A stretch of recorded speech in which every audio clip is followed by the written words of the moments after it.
بسم اللہ الرحمن الرحیم۔ ایک بادشاہ کا وزیر بہت ہی عقل مند اور حاضر جواب تھا۔ بادشاہ بھی اس کی ذہانت کی وجہ سے بہت قدر کرتا تھا۔ ایک دفعہ بادشاہ نے وزیر سے قومی خزانے کا حساب مانگا تو اس میں پورے 5,000 دینار کا فرق آ رہا تھا۔ بادشاہ نے وزیر سے کہا کہ اتنی ساری رقم کہاں خرچ کی؟ وزیر نے بادشاہ سے کہا کہ آپ کے جلال کی قسم، میں نے اپنی ذات پر 1 دینار بھی خرچ نہیں کیا۔ اس دربار میں جو بھی مفلس خالی ہاتھ واپس جاتا تھا تو میں ان کے چپکے سے مدد کر دیتا تھا۔ بادشاہ نے جب یہ سنا تو غصے سے پاگل ہو گیا اور وزیر سے کہا کہ تمہاری جرت کیسے ہوئی کہ میری اجازت کے بغیر میری رعایا میں خزانہ بانٹ دیا؟ میں تجھے سولی پر لٹکا دوں گا۔ بادشاہ نے اسے قید کر دیا، مگر رات کو سونے سے پہلے بادشاہ نے سوچا کہ وزیر کو قتل کر دینا غلط ہے، زیادہ سے زیادہ اسے وزارت سے خارج ہی کیا جا سکتا ہے۔ دوسرے دن بادشاہ نے وزیر سے کہا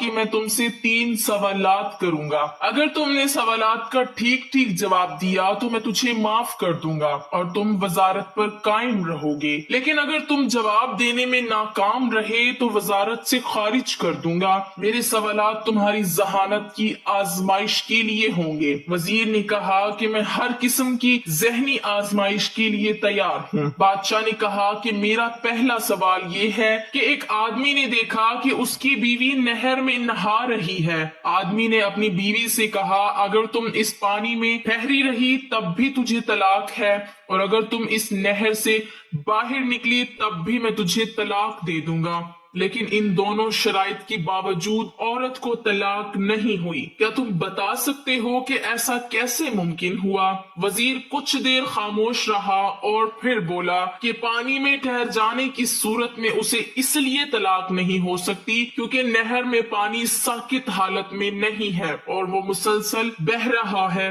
اور وہ پانی جو طلاق دینے کے وقت موجود تھا وہ آگے بہہ چکا تھا، اس لیے پانی میں رہنے کے باوجود اسے طلاق نہیں ہوئی۔ اب عورت ساری زندگی تو پانی میں کھڑی نہیں رہ سکتی تھی، اسے باہر آنا ہی تھا، مگر اسے خدشہ تھا کہ باہر آنے پر اسے طلاق ہو جائے گی۔ نہر کے کنارے پر کھڑے عورت کے بھائی نے جب یہ دیکھا تو نہر میں چھلانگ لگا دی اور زبردستی اپنی بہن کو اٹھا کر نہر سے باہر لے آیا۔ اب اس صورت میں بھی اسے طلاق نہیں ہوئی کیونکہ عورت اپنی مرضی سے نہر سے باہر نہیں آئی تھی۔ اس طرح نہر کے اندر یا باہر دونوں صورتوں میں اسے طلاق نہیں ہوگی۔ بادشاہ وزیر کے اس جواب سے کافی متاثر ہوا اور کہا کہ تم پہلے سوال کا جواب دینے میں کامیاب ہو گئے ہو۔ اب میرا دوسرا سوال یہ ہے کہ ایک 14 سالہ بچہ دوسرے بچے کے ساتھ کھیل رہا ہے، ان دونوں میں لڑائی ہو گئی تو پہلے بچے نے دوسرے بچے کو کنویں میں دھکا دیا۔ اگلی صبح جب بچے نے کنویں میں جھانک کر دیکھا تو لاش موجود نہیں تھی، وہ حیران ہوا۔ پھر جب وہ لڑکا 16 سال کا ہوا تو اسکول میں اس کی کسی لڑکے سے لڑائی ہو گئی، جب چھٹی ہوئی تو اس نے اس لڑکے کو بھی کنویں میں دھکا دے دیا۔ دوسرے دن اس نے کنویں میں جھانک کر دیکھا تو اس کی لاش بھی غائب ہو چکی تھی۔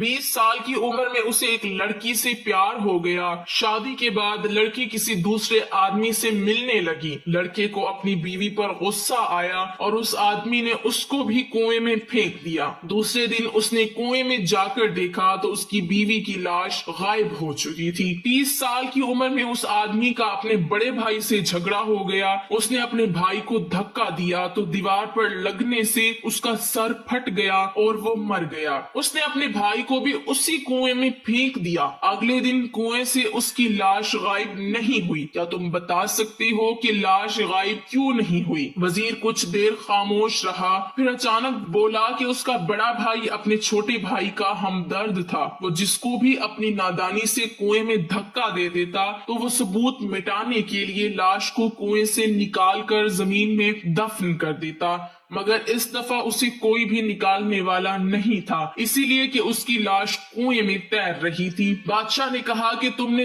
دوسرے سوال کا بھی درست جواب دیا، اب تم سے آخری سوال پوچھا جائے گا، اس سوال سے میں تمہاری ذہنی آزمائش کروں گا۔ بادشاہ نے وزیر کے سامنے 4 عورتوں کو کھڑا کر دیا،